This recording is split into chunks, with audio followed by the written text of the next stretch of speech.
Bienvenidos a esta nueva inmersión que preparamos para quien nos escucha hoy. Tenemos sobre la mesa una serie de textos que van al corazón de una experiencia universal, las pasiones humanas. Hablamos de la alegría, la ira, el miedo, el amor, todo ese, digamos, torbellino interior que a veces sentimos que nos controla. Y la misión que nos hemos propuesto es explorar una perspectiva surgida de la tradición cristiana que propone algo casi revolucionario, que nuestras emociones no son el enemigo de la razón. Entonces, la gran pregunta que quiero que exploremos es, ¿qué pasaría si en lugar de luchar contra nuestras emociones, aprendiéramos a usarlas como el motor que nos impulsa hacia el bien? Es una pregunta que pone todo de cabeza, ¿no? Porque culturalmente estamos como programados para desconfiar de las pasiones. Piensa en cómo usamos la palabra. Un arrebato pasional, perder el control por la pasión, la asociamos casi siempre con algo irracional, algo que nos saca de nuestro centro. Y bueno, los textos que tenemos aquí nos proponen darle la vuelta completa a esa idea. Nos invitan a dejar de ver nuestras emociones como un error en el sistema y más bien empezar a verlas como una parte fundamental y poderosa de nuestro diseño original. Totalmente. Y hay que empezar por ahí porque la connotación es muy potente. Escuchas crimen pasional y ya está. La pasión es la villana de la película. Ok, entonces vamos a desempacar esto. ¿Cómo es posible que estos textos definan la palabra pasión de una forma tan distinta como la usamos todos los días? O sea, ¿qué es, para ellos, una pasión? Es que van a la raíz, no a la caricatura.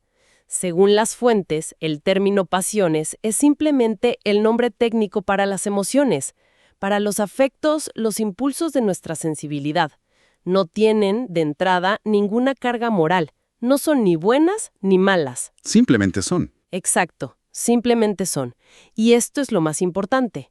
Son componentes naturales de nuestro cableado interno. No son un virus que se nos metió. Son parte del sistema operativo con el que venimos de fábrica. Ok, parte del sistema operativo. Me gusta eso. Pero, ¿qué función cumplen? Si no son solo para meternos en problemas, ¿para qué están ahí? Ahí es donde entra una analogía que a mí me parece brillante. Los textos dicen que las pasiones son un lugar de paso. Imagina un puente. Un puente. Ok. De un lado del río tienes tu vida sensible. Lo que ves, oyes, tocas, todo lo que percibes con los sentidos. Del otro lado, tienes tu vida espiritual. Tus ideas, tus valores, tu voluntad, tus decisiones más profundas. Las pasiones son ese puente que conecta los dos mundos. Mm. Son el mensajero que lleva la información del mundo de los sentidos al mundo de la razón y viceversa. Sin ese puente, seríamos seres fracturados. ¡Wow! Esa imagen del puente lo cambia todo. Yo siempre he pensado que mi cabeza y mi corazón están en una especie de guerra civil permanente. La idea de que mis emociones no son el muro que los separa, sino el puente que los conecta, es un cambio radical. Significa que lo que siento no es ruido, es información. Es información valiosísima. Y para recalcar que no es algo secundario, las fuentes recuerdan que el propio Jesús de Nazaret señala al corazón humano como la fuente de donde brotan las pasiones. Claro. No están en la periferia, no son un apéndice. Nacen en el centro neurálgico de nuestro ser. Y aquí es donde la cosa se pone de verdad interesante. Revisando el material, me topé con una idea que al principio me pareció demasiado simple, casi ingenua. La idea de que todo el caos de emociones que sentimos, felicidad, tristeza, enojo, sorpresa, en realidad no es un caos, sino que todo gira en torno a una sola emoción principal. Parece simple, pero es de una profundidad enorme. Lo que se postula es que la pasión más fundamental, la que mueve todo lo demás, es el amor. El amor. Sí, pero es clave entender a qué se refieren con amor en este contexto. No es solo el amor romántico. Se define como la atracción que sentimos hacia algo que percibimos como bueno. Cualquier cosa que nuestra mente identifica como un bien, la justicia, una pizza, la amistad, el conocimiento, despierta en nosotros una atracción, un movimiento hacia ello. Ese primer movimiento es el amor. O sea que el amor es como el interruptor que enciende la luz. Es el interruptor y el motor de arranque de toda una cadena de montaje emocional. Piénsalo así. Si tú amas un bien, digamos la justicia social, pero ves que no existe en una situación concreta. Ese amor inicial causa el deseo de ese bien ausente. Ajá. Y ese deseo te lleva a tener la esperanza de poder alcanzarlo algún día. Y si luchas por ello y finalmente lo consigues, esa cadena emocional culmina en el placer y el gozo del bien que por fin posees. ¿Ves la secuencia? Amor, deseo, esperanza, gozo. Todo parte de haber identificado algo como bueno. Entiendo la cadena positiva. Pero ¿cómo explica esto las emociones negativas? Me estás diciendo que el odio o el miedo también nacen del amor. Eso sí que me cuesta verlo. Es que es la otra cara de la misma moneda. Si tú amas el bien, por definición odias lo que se le opone. Claro. Si amas la salud, odias la enfermedad. Si amas la vida, odias la muerte. La percepción de un mal, que es la ausencia de un bien que amas, genera su propia cadena. Causa el odio o la aversión hacia ese mal. Si es un mal que todavía no ha llegado pero podría llegar, sientes temor. El temor. Si el mal ya está aquí, sientes tristeza. Y si ese mal te indigna y quieres combatirlo, sientes ira. La ira, vista así, no es más que la pasión que se levanta para oponerse a un mal presente. Es increíble. Entonces, el odio que puedo sentir hacia una injusticia no es una emoción mala y aislada, sino que en realidad es la consecuencia directa de mi amor por la justicia. Nunca lo había visto así. Reduce una complejidad enorme a un principio muy claro. Me viene a la mente una frase de San Agustín que citan los textos: las pasiones son malas si el amor es malo, buenas si es bueno. Exactamente. La pregunta clave no es, ¿estás sintiendo mucho o poco? La pregunta es, ¿qué es lo que amas? Si tu amor fundamental está puesto en algo bueno, la verdad, la familia, el servicio, tus pasiones tenderán a ordenarse hacia ello. Si tu amor fundamental está puesto en algo desordenado, el poder a toda costa, la vanidad, el dinero como fin último, pues tus pasiones se van a convertir en una fuerza destructiva. El foco se desplaza del sentimiento en sí a la raíz de ese sentimiento. Ok, esto nos lleva al centro del asunto. Si las pasiones son naturales y su motor es el amor, ¿cómo sabemos cuando una emoción es buena o mala? Porque todos sentimos ira y a veces nos lleva a gritarle a alguien en el tráfico, lo cual no parece muy bueno. Y todos sentimos miedo y a veces nos paraliza.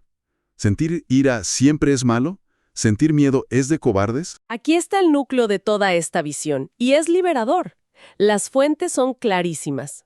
En sí mismas, las pasiones no son ni buenas ni malas, son moralmente neutras, son básicamente energía psíquica. Me gusta usar la metáfora de la electricidad. A ver. La electricidad no es buena ni mala, es energía pura. Con ella puedes iluminar la sala de operaciones de un hospital y salvar una vida. Claro. O puedes usarla para alimentar una silla eléctrica. La calificación moral no está en la energía, sino en el uso que se le da. Entendido. Pero aquí me surge una duda grande. Si mis emociones son solo energía, como la electricidad, ¿quién aprieta el interruptor? ¿Qué es lo que determina si esa energía ilumina o electrocuta? Ahí es donde entra la moral, ¿no? Ahí es donde entramos nosotros, la razón y la voluntad.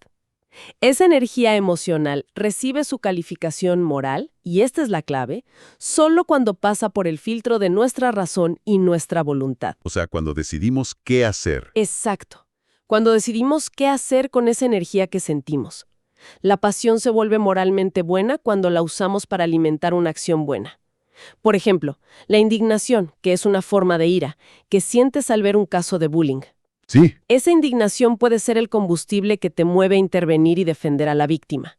En ese caso, la energía de la ira se ha puesto al servicio del bien. Ha sido una pasión virtuosa. Y al contrario, se vuelve mala cuando simplemente nos dejamos arrastrar por la corriente sin pensar. Correcto. Se vuelve moralmente mala cuando nuestra voluntad, en lugar de dirigir esa energía, se rinde, se deja llevar por el impulso y hasta lo empeora. Volviendo al ejemplo del tráfico. Sientes el chispazo de ira porque alguien se te cruza. Esa es la energía neutra. El sentimiento inicial. Eso es, y tienes una fracción de segundo para decidir. La voluntad puede decir, ok, respira hondo, no vale la pena, sigue tu camino. O puede rendirse y decir, abre la compuerta, y entonces usas esa energía para insultar, tocar la bocina frenéticamente y perseguir al otro coche. La moralidad no estuvo en sentir el chispazo de ira, No, sino en consentir el desorden y actuarlo. ahí está. Esto es un cambio de perspectiva total. La meta no es ser una persona que nunca se enoja, que nunca siente miedo. Eso sería ser un robot. La meta es aprender a ser el director de nuestra propia orquesta emocional. Me da la impresión de que esto choca de frente con la idea estoica, esa de que para ser virtuoso hay que reprimir las emociones, volverse una roca impasible. Esto propone algo mucho más dinámico y francamente más humano. Es radicalmente diferente. Y es una de las conclusiones más hermosas, creo yo. El objetivo no es la supresión, es la integración. La perfección moral, según esta visión, no es una persona que hace el bien solo con la voluntad, de forma fría, casi a regañadientes, como quien paga sus impuestos por obligación. Claro, por deber. Exacto. La verdadera plenitud se alcanza cuando también nuestro lado emocional, nuestro corazón, se une a la fiesta y disfruta de esa buena acción. Pensemos en alguien que dona a la caridad. Una persona puede hacerlo por deber, pensando, tengo que hacerlo, es lo correcto, y lo hace casi con fastidio. Eso es bueno, la acción es buena.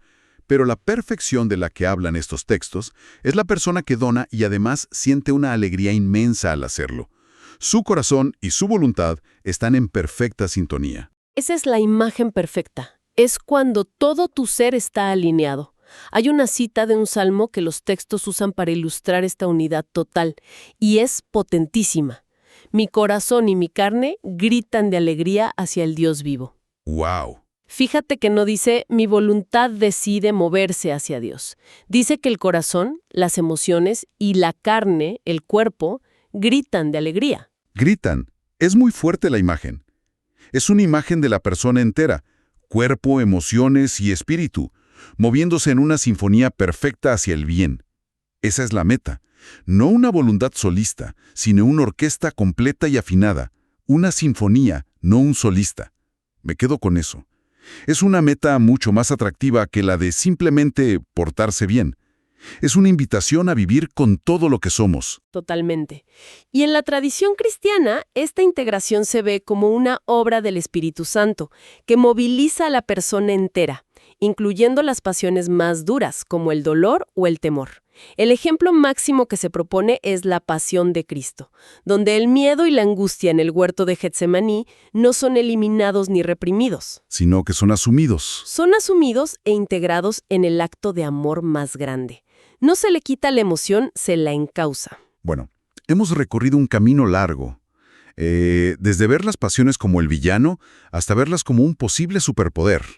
Si tuviéramos que resumir esto en los puntos clave que la gente que nos escucha debería llevarse, ¿cuáles serían? Yo creo que el primer punto, el fundamental, es dejar de ver nuestras emociones como enemigas. Son una parte natural, neutra y necesaria de nosotros. Son el combustible del coche, ni bueno ni malo en sí mismo.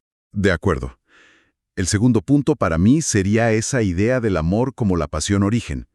Que todo lo que sentimos, sea positivo o negativo, puede rastrearse hasta nuestra reacción fundamental ante lo que consideramos bueno o malo.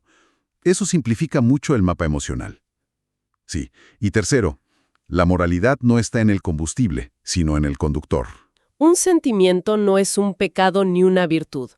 La calificación moral aparece cuando nuestra razón y nuestra voluntad deciden qué hacer con esa energía emocional. Si la canalizan para construir o si se dejan arrastrar para destruir. Justamente. Y el cuarto, que es la gran meta, la integración. El objetivo no es apagar el corazón para que la mente pueda trabajar en paz. El objetivo es que corazón y mente canten la misma canción, que todo nuestro ser se mueva en armonía hacia el bien y que además disfrute del viaje. Y si me permites añadir una reflexión final, es sobre el impacto práctico que tiene esto. Adelante. En lugar de castigarnos por sentir ira, miedo o una tristeza profunda, como si fuéramos defectuosos, este enfoque nos invita a hacer una pausa, a preguntarnos con curiosidad, ¿de qué me está informando esta emoción? ¿Qué bien o mal me está señalando? ¿Hacia dónde me quiere mover esta energía? ¿Y cómo puedo yo, con mi voluntad, dirigirla? Cambia el juicio por la gestión consciente.